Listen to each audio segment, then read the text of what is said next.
ओम। क्रांति कुंज गुरुकुल में सभी का स्वागत है। तो आज हम जो आपकी पेपर सेकंड की 8th यूनिट है, थेराप्यूटिक योगा, इसको स्टार्ट करने जा रहे हैं।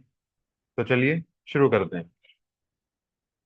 पहला इसमें आता है कि सबसे पहला कंसेप्ट ही ये है कि क्योंकि इसमें डिजीज का हम डिस्कस करेंगे पूरे में, सिस्टम के अकॉर्डिंग, कोई डाइजेस्टिव सिस्टम की, एक्सक्रीटरी सिस्टम की। तो सबसे पहले तो हम स्वास्थ्य की बात करते हैं, डिजीज की तो बात बाद में आएगी। पहले स्वास्थ्य है क्या?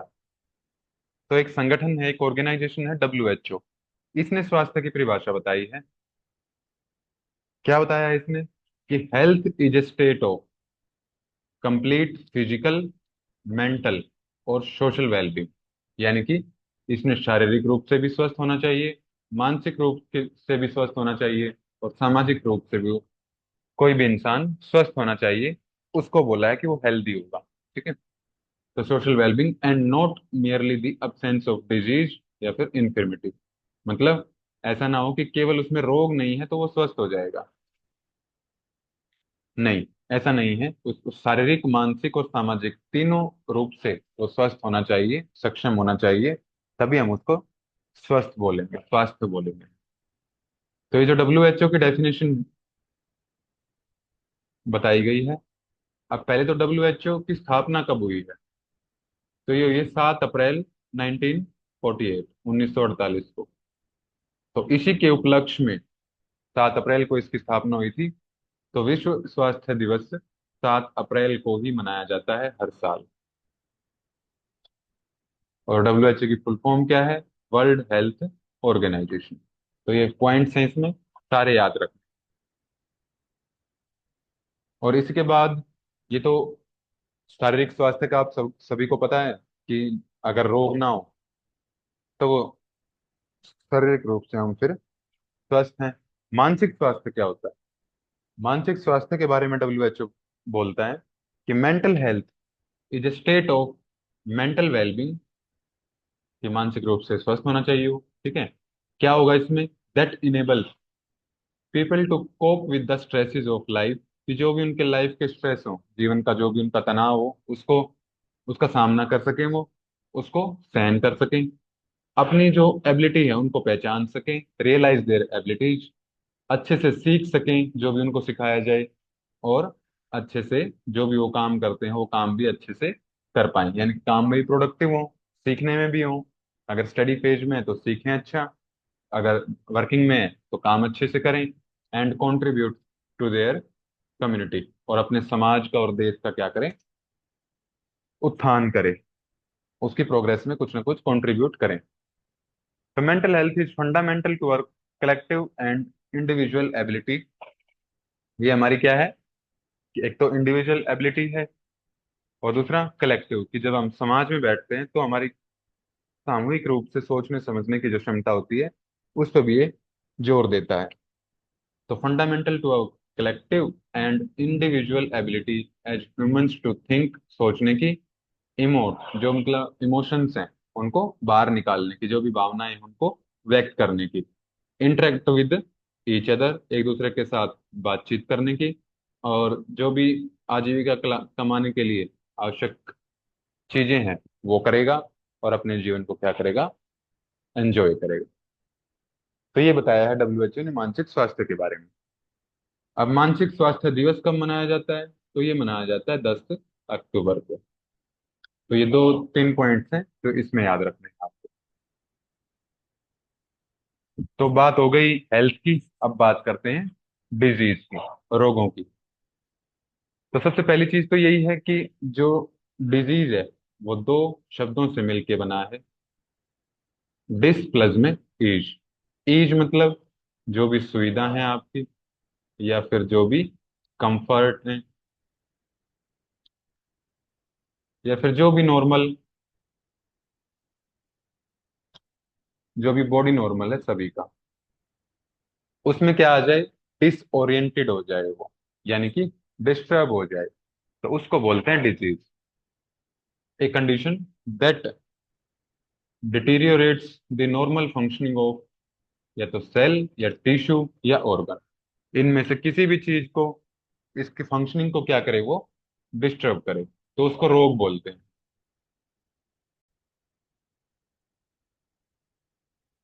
फिर इसके बाद आता है कि जिस ब्रांच में, जिस साइंस की ब्रांच में हम रोगों का अध्ययन करते हैं, स्टडी करते हैं डिजीज की, उसको बोलते हैं पैथोलॉजी। ये हमने पहली क्लास में भी कर लिया था, जो हमने टर्मिनोलॉजी करवाई थी आपको। तो पैथोस मीन होता है डिजीज, ये पहले ही बता चुके हैं आपको, ठीक है। और जिसके पीछे GEN, जन लग जाता है, इसका मतलब है कि उसका वो निर्माण करेगा। पैथोस मतलब डिजीज, और अगर पैथोजन की बात करें तो यानी कि डिजीज को जो उत्पन्न करता है, उसको बोलते हैं फिर पैथोजन। कि pathogen is a micro organism or agent that causes disease in a host organism. अब वो होस्ट कोई भी हो सकता है, इंसान भी हो सकते हैं, पशु भी हो सकते हैं, पक्षी भी हो सकते हैं, कोई भी हो सकता है, ठीक है। और इन्हीं पैथोजन्स को इन्फेक्शियस एजेंट्स या फिर जर्म्स भी बोला जाता है। इसके बाद कंसेप्ट आता है इपिडेमियोलॉजी का। यानी कि जब व्यापक स्तर पे कोई महामारी फैल जाती है, कोई बीमारी फैल जाती है, तो उसका जो विज्ञान है, उसका जो अध्ययन किया जाता है, उसको एपिडेमियोलॉजी बोला जाता है। कि study and analysis of the distribution, कि जो भी डिजीज है उसका डिस्ट्रीब्यूशन कैसे हुआ है, वो कौन, कब और कहाँ पे, इन चीज का जो पैटर्न बताती है एक पूरा, कि कैसे वो फैलती है, किन किन लोगों में वो फैलेगी, कौन कौन उसके रिस्क पे हैं, कौन जो है वो ये सावधानी करे तो वो भी रिस्क से बाहर हो जाएंगे। तो ये जो हेल्थ के डिटर्मिनेंट्स हैं, इसको ये इंश्योर करती है। Determinants of health and disease condition in A defined population. कि किसी भी एक पॉपुलेशन की बात ये करता है, किसी भी एक इंसान की बात ये नहीं करता है, ठीक है। अब वो पॉपुलेशन एक शहर की भी हो सकती है, एक राज्य की भी हो सकती है, एक देश की भी हो सकती है, पूरे विश्व की भी हो सकती है, ठीक है। फिर इसके बाद ये पीछे PYQ भी आया था आपका, कि एपिडेमियोलॉजिकल ट्रायड में निम्न में से कौन सा नहीं है, which are the following is not a part of epidemiological triad. तो तीन ऑप्शंस ये दिए हुए थे आपको, एजेंट, होस्ट एंड एनवायरनमेंट, और एक ऑप्शन कुछ अलग था, तो वो उसका आंसर हो गया था, ठीक है। तो पहली चीज आती है एजेंट। एजेंट क्या होगा? एजेंट वो माइक्रो ऑर्गेनिज्म है दैट एक्चुअली कॉजेज डिजीज, कि जो बीमारी करता है, जैसे कोई बैक्टीरिया हो गया, वायरस हो गया, फंजाई हो गया, कुछ भी हो सकता है। फिर होस्ट, होस्ट वो होंगे जिनके अंदर बीमारी उत्पन्न होगी। अगर वो कोई इंसान है तो वो इंसान होस्ट हो जाएगा, पशु है तो पशु हो जाएगा, और पक्षी है तो पक्षी हो जाएगा, ठीक है। तो वो ऑर्गेनिजम्स जो डिजीज को क्या करते हैं, कैरी करते हैं। अब डिजीज को कैरी करने के दो तरीके हैं, ठीक है। एक तो डिजीज हो गया, और दूसरा कि होस्ट के अंदर एजेंट तो प्रवेश कर गया, लेकिन उसने उसमें बीमारी पैदा नहीं की, तो वो फिर होस्ट किसका काम करेगा, कैरियर का काम करेगा। ये एक जगह से दूसरी जगह पे उस बैक्टीरिया वायरस को ले कैरी करता रहेगा, बस। लेकिन उसमें खुद में कोई सिम्टम्स नहीं आएंगे, लेकिन वो बीमारी को फैला सकता है, उस बैक्टीरिया वायरस को फैला सकता है। फिर तीसरा है इसमें एनवायरनमेंट, वातावरण। कि जो आउटसाइड फैक्टर्स हैं, सर्दी है, गर्मी है, बारिश है, जैसे अभी देखे हैं बारिश के मौसम में बीमारियां बढ़ जाती हैं, तो ये सारे फैक्टर्स क्या किस में आते हैं, एनवायरनमेंट में आएंगे। और किसी भी डिजीज को होने के लिए ये तीनों फैक्टर्स एक साथ होना जरूरी है। ऐसा नहीं है कि एजेंट कहीं पे नहीं है और बीमारी हो जाए, ऐसा नहीं होगा। अगर कहीं पे होस्ट नहीं है, एनवायरनमेंट और एजेंट मौजूद है, तो भी बीमारी नहीं होगी। और केवल एनवायरनमेंट है, होस्ट है, तब भी नहीं होगा। तीनों चीजें एक साथ जब मिलती हैं, तब कोई बीमारी उत्पन्न हो पाती है। तो ये था एपिडेमियोलॉजिकल ट्रायड। फिर इसके बाद आता है types of pathogen and disease. इसमें पूछ लेते हैं आपसे, एक बार ये क्वेश्चन आया था कि which of the following is not A bacterial infection. तो इस तरह का क्वेश्चन रिपीट हो सकता है। अब बैक्टीरियल इन्फेक्शन के आपके वहां पे एग्जाम्पल दिए गए थे, और जो ऑप्शन में नहीं था वो इनमें से आ जाता फिर। पहला है बैक्टीरिया की वजह से जो जो बीमारी होंगी, यानी कि जो डिजीज को पैदा करने वाला पैथोजन है वो एक बैक्टीरिया है। तो बैक्टीरिया की वजह से कोलरा हो सकता है, इनके नाम आपको याद रखने हैं बस। टाइफाइड हो सकता है, TB, tetanus, diphtheria, pneumonia, syphilis, gonorrhoea और लेप्रोसी। तो ये सारी चीजें बैक्टीरियल इन्फेक्शन का एग्जाम्पल होती हैं। और बैक्टीरिया कुछ इस तरह के ही दिखते हैं आपको, ये इनकी स्ट्रक्चर इस तरह की मिलती है। फिर दूसरा है वायरस की, जो वायरल इन्फेक्शन होते हैं। अब वायरस की स्ट्रक्चर कुछ इस तरह दिखती है। तो कॉमन कोल्ड हो गया, मतलब जो अब आज के टाइम पे जो चल रहा है इस मौसम में, सर्दी जुकाम, influenza, measles, mumps, poliomyelitis, rabies, smallpox, chickenpox, AIDS और येलो फीवर। इनमें से काफी सारी चीजों की पहले ही बच्चों में क्या लग जाती है, वैक्सीन लग जाती है बचपन में। ठीक है। फिर अगला है प्रोटोजोआ। तो प्रोटोजोआ की कुछ स्ट्रक्चर इस तरह की होती है। इसमें आ जाएंगे malaria, amoebic dysentery, sleeping sickness. फिर है फंजाई, फंगल इन्फेक्शन जिनको बोलते हैं, तो स्किन वाले इसमें आ जाते हैं, रिंगवर्म, एथलीट्स फुट। फिर वर्म्स यानी कि जो कीड़े हैं, अगर वो शरीर में चले जाएं तो क्या क्या बीमारी पैदा करेंगे वो, ये वर्म्स का एग्जाम्पल है जो ऊपर लिखा, सबसे ऊपर वाला डायग्राम में ये वर्म है। तो कीड़े कुछ इस तरह दिखते हैं, ये हुक वर्म का यहाँ पे जो इमेज है वो लगी हुई। तो फाइलेरियसिस, एस्केरियसिस, पिनवर्म और सिस्टिसर्कोसिस, ये सारे वर्म्स में आ जाएंगे। फिर है माइट्स। माइट्स में एक ही जो डिजीज कॉमन सी है वो है स्कैबी, जो स्किन का इन्फेक्शन है। ठीक है। तो ये आपको ध्यान रखना है कि कौन सा बैक्टीरियल है और कौन सा वायरल है। इसमें डेफिनेशन में नहीं पूछता है आपका, बस आपको ये पता होना चाहिए कि कौन सा बैक्टीरियल इन्फेक्शन और कौन सा वायरल। फिर इसके बाद कंसेप्ट आता है टाइप्स ऑफ डिजीज, कि जो रोग हैं वो कितने प्रकार के होते हैं। और जब भी हम टाइप की बात करते हैं, चाहे वो किसी भी चीज की बात करें, तो पहले हम उसमें ये देखते हैं कि क्राइटेरिया क्या लिया गया है इसके टाइप से पूछने के लिए।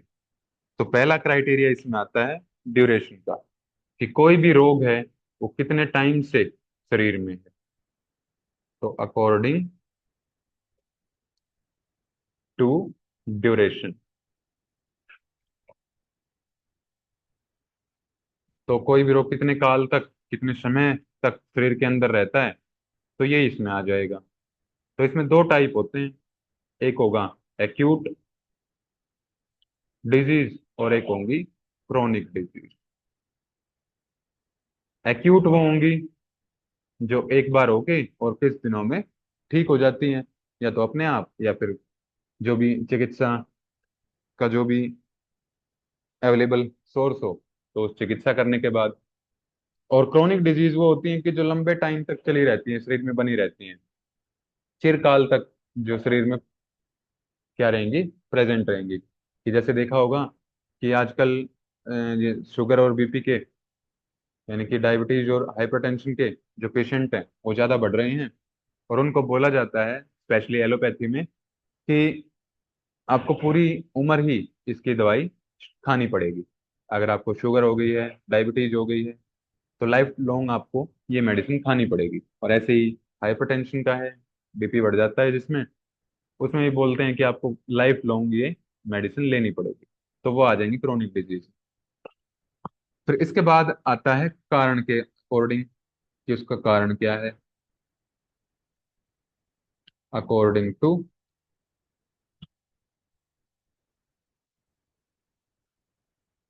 रीजन।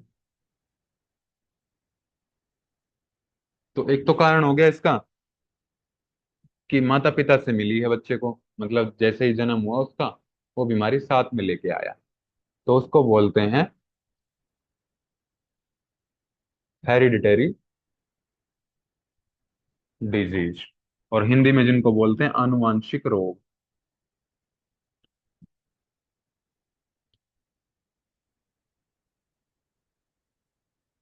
तो इसके जो, इसमें क्या होता है, सबसे पहली चीज तो कि जो क्रोमोसोम्स होते हैं, जो जीन्स होते हैं, उनमें डिस्टरबेंस आ जाती है, उनकी सीक्वेंस ऊपर नीचे हो जाएगी, तो उसी के अकॉर्डिंग फिर ये डिजीज हो जाती है। जैसे कि डाउन सिंड्रोम होता है, ग्रोथ अच्छे से नहीं हो पाती बच्चे की इसमें। फिर है टर्नर सिंड्रोम। तो जितने भी सिंड्रोम है ये सारे इसमें आ जाते हैं। ठीक है। फिर इसके बाद दूसरा आता है इसमें एक्वायर्ड। कि वो जन्म से नहीं मिली हैं, वो जन्म लेने के बाद एक्वायर की गई, एक्वायर्ड डिजीज। अब एक्वायर भी दो तरह से होंगी वो, कि मतलब एक तो एक्वायर कर ली और किसी को ट्रांसफर ना कर पाए, यानी कि दूसरे किसी को फैले ना उसके थ्रू, तो वो हो जाएंगी नॉन इन्फेक्शियस डिजीज,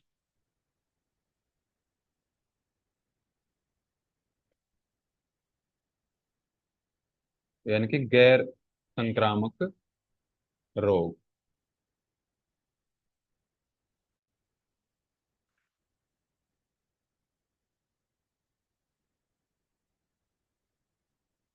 फिर दूसरी हो जाएंगी कि एक्वायर तो कर ली किसी एक ने, अब उससे वो फैल भी सकती हैं दूसरों में, यानी कि इन्फेक्शियस डिजीज।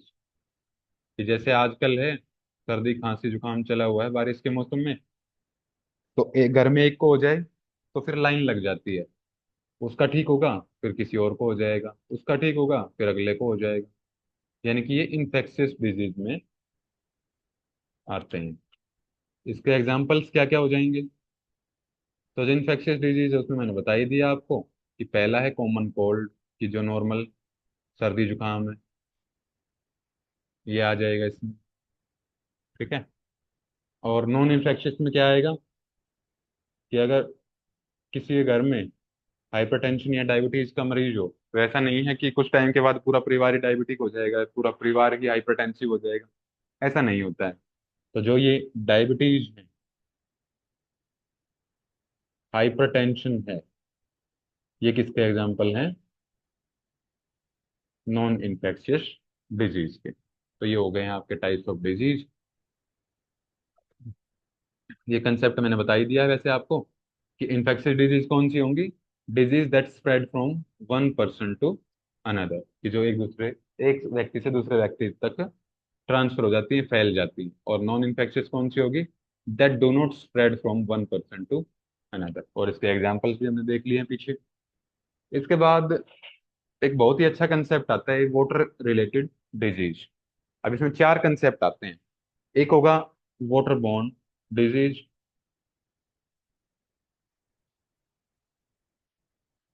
एक होगा वाटर वॉश्ड डिजीज, एक होगा वाटर बेस्ड, और एक होगा वाटर रिलेटेड, पानी से संबंधित। ये चार टाइप के कैटेगरी आती है। तो पहला है इसमें वाटर बोर्न। इसका मतलब क्या है, कि जब भी आप दूषित पानी पीते हैं जिसमें पैथोजेंस हो, उससे जो बीमारी होगी, यानी कि injection of pathogens in contaminated water. तो ये एग्जाम्पल बहुत जरूरी है, दो तीन बार क्वेश्चन आ चुका है ये। उसमें आपको चार ऑप्शन ये दे देगा, water borne, water wash, match the column वाले आए हैं अभी तक इसके, water borne, water wash, water based और वाटर रिलेटेड। फिर सामने एग्जाम्पल लिख देगा कि अब इनका मिलान करो कि कौन सा किस में आएगा। तो ये सारे के सारे आपको याद रखने हैं। तो वाटर बोर्न में आ जाएंगे टाइफाइड, लीजियोनेलियोसिस और पोलियो माइलाइटिस। फिर इसके बाद है वाटर वॉश्ड, यानी कि इसमें मान सकते हो कि वाटर वॉश्ड लिखा हुआ है, लेकिन आप मान सकते हो कि वाटर वॉश करने के लिए है ही नहीं। ठीक है, यानी कि जहाँ पे पानी की कमी होती है वहां पे ये बीमारी देखने को मिलती है, कि पानी पूरा प्रॉपर अमाउंट में अवेलेबल है ही नहीं। तो पहली चीज तो, जैसे मान लिया अगर पानी कम हो, जिस दिन आपके घर में पानी कम हो तो उस दिन स्नान नहीं कर पाते हैं। तो अगर कहीं पे किसी एरिया में ही पानी कम है तो वो कई कई दिन तक स्नान नहीं कर पाएंगे, और स्नान नहीं करेंगे तो स्किन से संबंधित उनमें विकार आते हैं, और आंखों से संबंधित, क्योंकि आंखें क्या होती हैं, ड्राई होने लग जाती हैं। और डायरियल डिजीज, पानी की कमी हो जाती है। ठीक है। और ये किस वजह से होगा?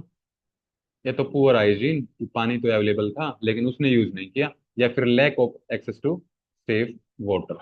ठीक है। और इसमें कौन सी बीमारी आ जाएंगी? स्कैबीज, ट्रैकोमा और बेसिलरी डिसेंट्री।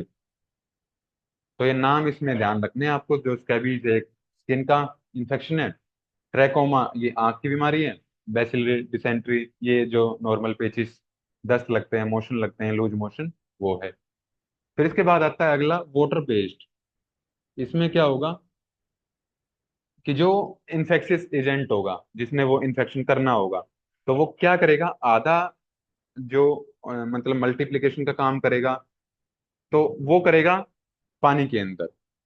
और मतलब पानी में वो सरवाइव करेगा, जिंदा रहेगा, और कुछ हद तक वहां पे मल्टीप्लाई करेगा। लेकिन जैसे ही उस पानी को पी लेंगे, अब जिस अवस्था में उसको पिया है, सेम उसी कंडीशन में वो बीमारी पैदा नहीं कर सकता। लेकिन क्या होगा कि जब पी लेंगे तो शरीर के अंदर फिर वो और ज्यादा मल्टीप्लाई करता है, और मल्टीप्लाई करके फिर बीमारी को पैदा करता है। और दूसरा, कि मान लिया पिया नहीं है आपने, और उस पैर लग गया या फिर हाथ धो लिए उसमें, तो स्किन से भी पेनिट्रेट ये कर लेता है। यानी कि जो आपकी त्वचा है, उसके अंदर से भी थोड़ा सा पानी एब्जॉर्ब हो जाता है, और उसके माध्यम से भी ये जो पैथोजेंस है वो शरीर में एंटर कर जाते हैं। तो इन्फेक्शन बाय एजेंट्स, कौन से agent that spend part of their life cycle in water, कि जो उनकी लाइफ साइकिल है, जीवन चक्र है, उसका कुछ हिस्सा वो पानी में ही व्यतीत करते हैं।